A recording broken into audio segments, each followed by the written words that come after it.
어이. 안녕하십니까. 아이고. 반갑습니다. 반갑습니다. 야, 오늘 아이고, 뭐죠? 반갑습니다. 이 그 아래서 저희가 자주 뵙는 네.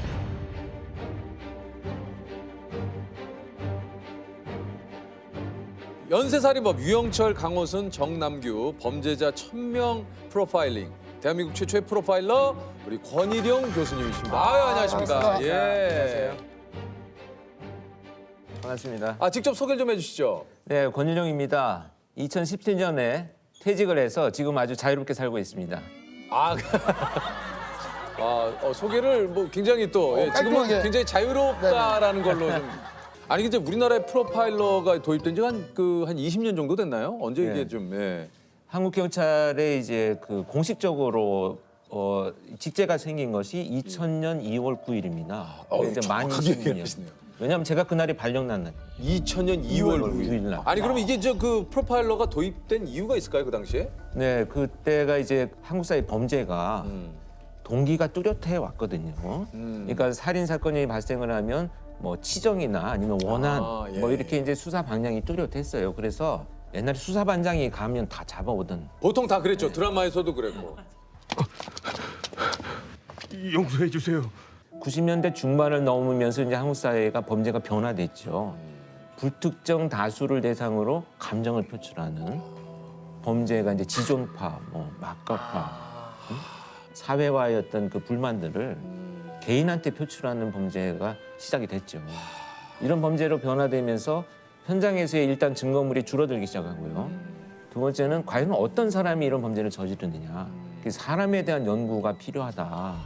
이렇게 시작을 하게 됐습니다. 아 그래서 프로파일러가 이제 도입이 됐군요. 네. 아니 발령 전에는 경찰에서 어떤 일을 좀 하셨는지 여쭤봐도 됩니까? 저는 이제 93년부터 2000년까지 CSI로 근무를 하면서 실적이 굉장히 좋았습니다. 근데 그때 갑자기 예. 실종 얘기를 하셔가지고 깜짝 놀랐습니다. 왜냐하면 CSI가 되고 나서부터는 이제 붓을 들고 다니잖아요. 그렇죠. 뭐 그런 거 지문을 채취. 채취하고. 야, 근데 이게 되게 재밌더라고요. 그래서 동네 완전 초토화시켰어요. 도둑들이 들어와가지고 남겨진 지문 다 밝혀가지고 완전 초토화. 나도 모르게 드디어 내가 정말 잘하는 일을 찾으신 네. 거예요. 아니 그럼 어렸을 때부터 꿈이 이제 경찰이셨던 거예요? 어떻습니까? 아니 저는 꿈이 사실은 없었어요. 그 좀 집도 어려웠지만 네. 제가 이제 종교가 천주교 카톨릭인데 신부가 되어가지고 남들한테 뭔가 해줄 수 있는 일들이 좀 있지 않을까 뭐 이런 생각을 하고 있었는데 제대할 무렵이 되니까 아버지가 이제 그 원서를 가지고 오셨어요. 야, 그 전역을 할 때가 됐는데 집안은 달라지지 않았다. 네 살 길을 좀 찾아봐라. 해서 가지고 오신 게 이게 경찰 공무원 채용 시험 원서를 갖고 오신 겁니다. 이렇게 시작을 한 것이 이제 결국 30년의 세월이 지나간 거죠. 프로파일러가 된 이후에 처음으로 네. 맡았던 사건이 좀 기억이 나세요? 처음 맡았던 사건은 이제 이 굉장히 끔찍한 사건인데요. 그 어린아이가 이제 실종이 되어서 나중에 시신으로 발견된 사건이 있었습니다.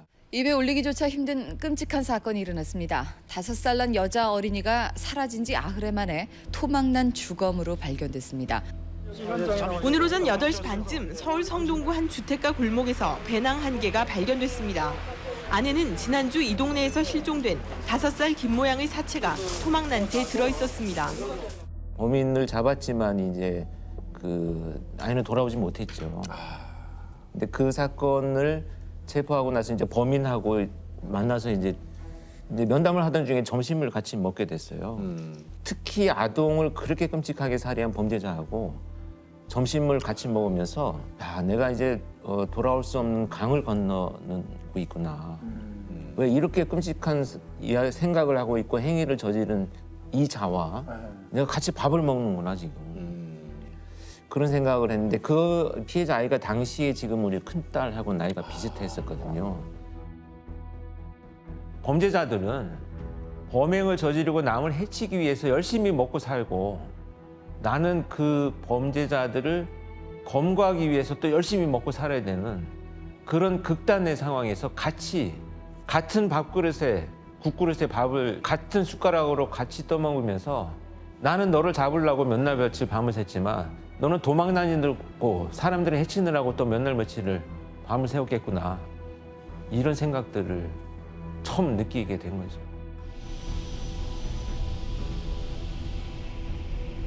이게 좀 프로파일러 시절에 그 뭐 이렇게 면담한 분이 한 몇 분 정도나 됩니까? 제가 퇴직할 때 공식적으로는 960명 정도 되니까 한 1000명. 한 1000명 정도 되네요. 예. 이게 좀 그 1000명의 범죄자들 중에 좀 잊지 못할 그 뭐 범죄도 좀 많이 있으실 것 같아요. 전부 잊지 못하죠. 특히 프로파일러 투입되는 범죄들은 굉장히 잔혹 범죄나 또 이상 범죄, 연쇄 범죄 이런 유형들이기 때문에 그런 건 있어요. 사실 범죄자는 가끔 보면 얼굴이 기억 안 날 때가 있어요. 10년 전, 뭐 15년 전 이러면 잘 안 떠오르는 경우들이 있는데 그 사건 그러면 그 사건의 피해자의 모습은 정말 선명하게 떠올라요. 지금 그 장면들이 어디 속에 있는 것 같아요. 머릿속에. 그래서 기차를 타고 제가 부산까지 가다가 보면 대전 여기 그때 무슨 사건이 있었지. 여기 그때 무슨 사건 때문에 내가 왔었지. 그러니까 모든 장소들이 사건의 기억으로 연결이 되어 있어요. 모든 장소들이 사건의 기억으로. 네, 연결이 되어 있어요. 그 중에서도 뭐 좀 우리가 알만한 사람이라든가 좀 기억에 남는 사건이. 기억에 남는 사건은 이제 가장 잔혹했던 것이 이제 그 2004년 1월부터 발생한 정남규 연쇄살인 사건이었어요. 그 이수정 교수님도 그 얘기를 네, 해주세요. 지난 2004년부터 2006년까지 서울 서남부 지역을 공포에 떨게 했던 묻지마 살인 사건. 길 가던 어린아이나 집에 있던 부녀자를 성폭행하고 둔기로 내려치는 잔인한 수법으로 2년 동안 무려 13명이 살해됐고 20명이 중상을 입었습니다. 범행 순간에 느끼는 쾌감을 위해 살인을 저질렀고 교도소 밖으로 나가면 다시 살인을 저지를 것이라고 말해 사람들을 놀라게 했습니다. 그 범죄자는 제가 정말 만난 1000명의 범죄자 중에 가장 잔혹했어요. 심지어 그 집에 압수수색을 갔었는데 제가 어디 인터뷰해 놓은 사진을 스크랩을 해서 갖고 있더라고요. 그래서 그걸 제가 제 손으로 압수해 봤어요. 이 범죄자들도 자기를 추적하는 사람을 보고 있구나. 섬뜩하지 않으셨어요? 이거 어떠셨어요? 너무 반가웠지요. 반가웠어요? 실제 일어나는구나 이런 일이. 저희 같으면 그 정남규라고 하는 살인마가 예의주시하고 있다는 건데. 그럼 정말 반갑죠. 그러니까 경찰을 했죠. 그러니까 경찰을. 근데 나중에 이제 체포돼서 분석을 하다 보니까 정남규 같은 경우는 어떻게든 피해자를 고통스럽게 만드는 것이 목표이기 때문에 노상에서 늦게 귀가하는 여성들을 공격을 했는데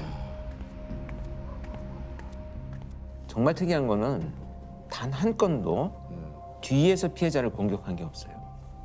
전부 돌려 세워서 앞을 공격을 했어요. 이거는 범죄자들의 일반적인 어떤 상식에서 다 벗어나는 행위입니다. 왜? 몰래 따라가서 빨리 공격하고 피해자가 쓰러지면 도망가는 것이 범인의 기본적인 심리인데 돌려 세워서 자기가 얼굴을 보고 또 가로등 불빛 밑에서 계속 피해자를 공격해요. 그 피해자의 어떤 그 고통과 아픔과 이걸 통해서 자기의 어떤 심리적 만족감을 추구하는 정말 잔혹한 그 동기를 갖고 있었기 때문에 피해자를 물색하지 못하는 날, 그러니까 살인을 저지르러 나왔지만 실패한 날이 있었어요. 그럼 어떻게 했느냐라고 했더니 예전에 살인을 저지른 곳에 가서 내가 서 있어 봤다. 너무 내가 행복했다. 이렇게 그 살인을 추억하는 정말 잔혹성이 가장 높았었고. 일말의 반성이 없습니다. 결국은 이제 교도소 안에서 극단적인 선택을 하고 이제 말았는데 저한테도 편지를 많이 보냈었거든요. 그 편지를 보면 내가 이렇게 잡혀와가지고 더 이상 사람들을 살해하지 못하니 너무 답답하다. 그러니 사형 집행을 하든지 아니면 나를 좀 내보내달라. 사람을 죽이고 싶어서 나 견디지 못하겠다. 이런 편지를 계속 보냈었어요. 그래서 이제 결국은 자기가 선택을 했는데 저는 그게 극단적 선택을 한 게 아니고 자기가 결국은 자신을 살해한 살인의 마지막이다. 이렇게 생각을 합니다. 스스로가. 스스로. 살인의 끝은 결국 자기였다. 이렇게 생각을 합니다. 참 좀. 참. 아니 정남규와의 면담을 통해서 미제 사건을 또 해결하신 게 있다고. 아, 네. 사건이 이제 2004년에 발생하기 훨씬 전에 초등학교 이제 5학년, 6학년 학생들이 산에서 사망한 채 발견된 사건이 있었습니다. 미제 사건으로 남아 있었던 거고요.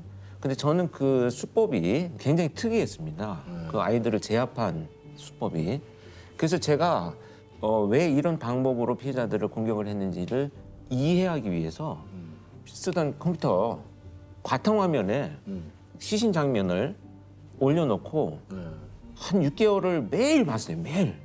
밤에도 보고 낮에도 보고 아침에도 보고 매일 봤어요. 매일. 이 정남규와 면담을 하면서 어릴 때 어떤 일이 있었냐 했더니 자기가 어떤 그 범죄의 피해를 입었다라고 주장을 하는데 어떤 방식으로 피해를 입었느냐라고 했더니 그 방식대로 피해를 당했다는 거예요. 그 바탕화면에 있던 그 장면이 갑자기 떠오르면서 야, 이 사건의 범인이 얘구나.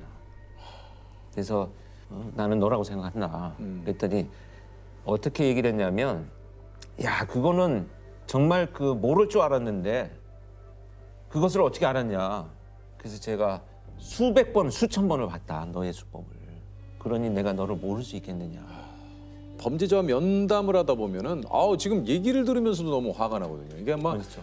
이 화 정도가 아니라 진짜 분노가 치밀어 오르는데 이거를 어떻게 이걸 네, 억누르고 이 격한 진짜. 감정을 이게 다스리십니까?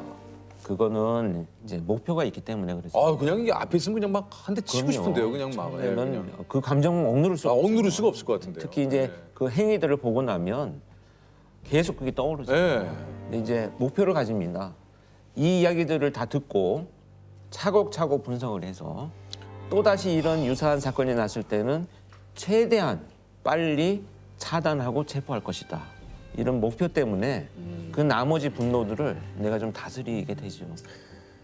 혹시 그 강호순, 유영철, 정남규 네. 이 세 사람은 서로가 어떻게 좀 다른 것 같으세요? 공통점은 그냥 비열한 성범죄자입니다. 성범죄를 저지르고 약자들을 공격한 살인범들이고 다른 점은 유영철 같은 경우는 피해자를 빨리 살해하고 오랫동안 자기 감정을 표출하는 잔혹행위를 저지릅니다. 유영철 사건 때 제가 이제 유영철이 체포되고 나서 물어봤어요, 직접. 너도 범행 현장 가봤냐? 그랬더니 아니 뭐 언론에 다 뉴스에 보도되고 경찰이 무슨 뭐 증거를 찾았다, 뭐 누구를 수사한다 이런 게 다 나오는데 내가 왜 가볼 필요가 뭐가 있냐? 그래서 안 가봤다. 심지어 나도 댓글을 달아놨다. 그렇게 얘기를 하더라고요. 댓글을 달았다고? 자기가 뭐라고요? 뭐 아닐걸 뭐 이러면서. 그리고 정남규는 오랫동안 굉장히 고통스럽게 범행을 저지르고 피해자의 시신을 그냥 뭐 마구 방치하는 이런 타입이고 강호순 같은 경우에는 이 두 가지가 섞여 있어요.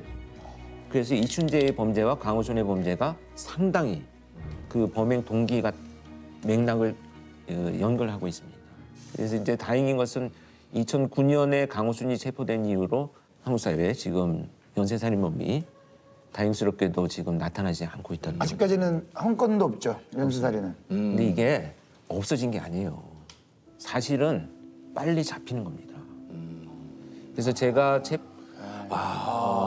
퇴직하기 전에 어떤 범죄자를 만나보면 야, 이거 한 건으로 체포됐지만 이거 지금 체포가 안 됐으면 연쇄였구나 하는 자들이 있었어요. 이게 왜냐? 지금 이제 그 국민의식이 높아졌습니다. 사소한 이런 일들에 대해서 전부 카메라를 찍고 제보하고 이런 국민의식들, 그다음에 CCTV, 그렇죠. 블랙박스 뭐 이런 그 사회 안전망들이 사실은 그걸 차단하고 있는 거예요. 그래서 빨리 체포가 되는데 조금 우려되는 것은 그러다 보니 형량이 그렇게 또 길지를 않아요. 그래서 법정에서 이제 앞으로는 전문가들이 분석과 판단을 해서 재범의 우려가 높다면 예전의 어떤 그 법정에서의 잣대를 그대로 적용하기보다는 새롭게 현실에 좀 변화되는 맞는. 현실적인 것으로 사회적 논의와 합의가 이루어져야 될 필요가 있다 이렇게 생각을 합니다. 아니 이게 저 네. 경찰 일은 언제 그만두신 거예요? 2017년도 4월 30일 날 제가 명예퇴직을 했어요. 이게 그 정년퇴직이 아니고. 명예퇴직이요? 어떻게 하시다가? 그래서 사표 낸 거죠, 사표. 아니 왜 사표를? 뭐 이제 나라는 존재로 좀 살고 싶다 이런 생각을 했어요. 왜냐하면 한 1000명의 범죄자를 만나다 보니까 몸에 질병이 생깁니다. 뭐 어금니가 빠지고 굉장히 뭐 몸이 안 좋아지고 또 공황, 뭐 우울 이런 문제들이 막 겹쳐서 이렇게 오게 되더라고요. 그래서 이건 내가 길을 가다가 갑자기 쓰러져서 내가 죽을 수도 있겠구나. 그래서 이것은 이제 내가 할 만큼 소임은 다 한 것 같다. 후배들도 굉장히 뛰어나고 그러니 나는 이제 좀 더 한 걸음 물러서서 좀 도와주고 또 나와 가족의 사람들을 찾는 것이 후회스럽지 않을 것 같다 이런 생각을 하게 됐죠. 그러고 나니까 이제 지금 굉장히 행복을 많이 찾았습니다. 그래서 사실 딸도 가족들이 퇴직을 하고 나니까 저녁 식사 자리가 되면 할 말이 없어요. 너 오늘 학교 가서 뭐 했어? 그러면 뭐 공부했지 뭐. 왜냐하면 공통된 과거가 없었던 거예요. 성장하면서 우리가 많은 너 어릴 때 뭐 했잖아.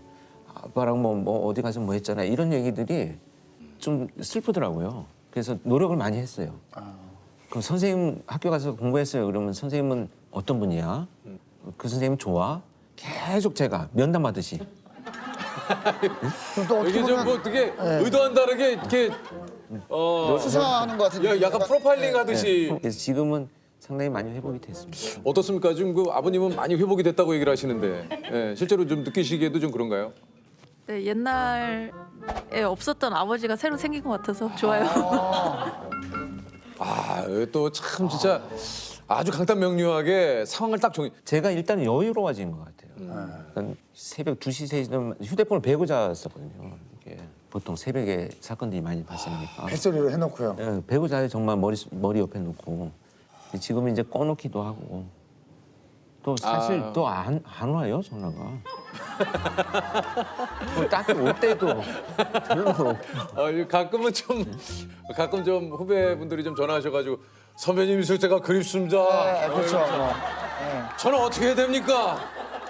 저는 어떤 길을 가야 할까요? 막 이러면서 좀. 예. 진짜 근데 요즘에 예. 카톡을 보내요. 선배 이 사건 어떻게 생각하십니까? 생각하지 않는다. 다시는 보내지 마라. 제발. 생각하지 않는다. 이거 좋다. 아니 근데 교수님 저 근데 프로파일러를 하시면 정말 수많은 사람을 상대하다 보면 딱 봤을 때 이 사람은 이럴 것 같다라는 느낌이 요즘 올 것 오나요? 같은데 혹시나 저나 재석이 형이 어떤지 한번 그냥 봤을 때 조세호 씨 같은 경우는 약간 걱정이 좀 많은 이런 유형인 것 같아요. 이런 분들이 되게 피곤하게 살거든요. 맞아요. 맞아요. 왜냐하면 조셉이 남이 뭔가 부탁하면 거절을 못하고 못해요. 거절을 잘 약간 못해요. 이런 그 타입인 것 같아요. 저는 어떻습니까? 아니 이재석 씨는 네. 공감, 그러니까 감정을 교류하는 능력이 굉장히 높은 제가요? 것 같아요. 그러니까 이해하고 공감하는 건 다르거든요. 네. 이해는 예를 들면 누가 힘들다 그러면 너만 힘들어? 다 힘든 거야. 나도 힘들었어. 그래 너 힘든 거 이해해라고 하는 것이 이해고 공감은 누가 와서 힘들고 어려운 얘기를 하면 내가 아픈 거예요. 같이 마음이 아프고 누가 좋은 일이 있으면 내가 정말로 막 즐거워지는 거예요. 그래서 두 분이 잘 맞는 것 같아요. 예. 아니 교수님 이제 뭐 저희 쪽에 어쨌든 뭐 캐스팅 디렉터나 뭐 그런 거 하셔도 괜찮을 것 같은데 이 사람과 이 사람 장점 같은 거 딱 해서 이렇게 네, 좋을 것 같습니다. 그럼 괜찮을 것 같아요. 예.